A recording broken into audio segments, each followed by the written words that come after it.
আমার বিশ্বাস হচ্ছে না, হ্যাঁ আমি বিশ্বাস করি না।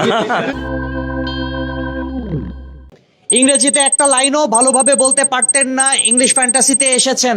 কেউ আছেন? হাত তোলেন। কেউ আছে? আপনি শুরুতে ইংরেজি বলতে পারতেন না? No, sir, but I can speak fluently right now. I am full confidence because the environment is so good. It encourages me to speak English.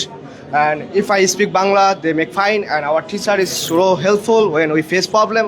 They always help us. So that's why I'm confident to speak in front of you as well. কতদিন ধরে এই জিনিসটাকে আপনি রপ্ত করেছেন?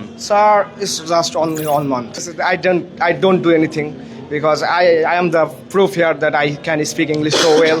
If everybody can came here and try their best, they will speak English fluently. If they follow their rules, our mental soul, then able to speak English fluently. 1 মাস আগেও এই ছেলেটা ইংলিশ ফ্যান্টাসি পরিবারের সদস্য ছিল না, কিন্তু এখন এখানে এসে সে কিন্তু খুব চমৎকারভাবে কথা বলছে। আমার পক্ষ থেকে আপনার জন্য একটা গিফট থাকবে, ঠিক আছে? হ্যাঁ, ওনার জন্য একটা গিফট হবে, অবশ্যই একটা হাততালি হোক, একটা হাততালি হোক।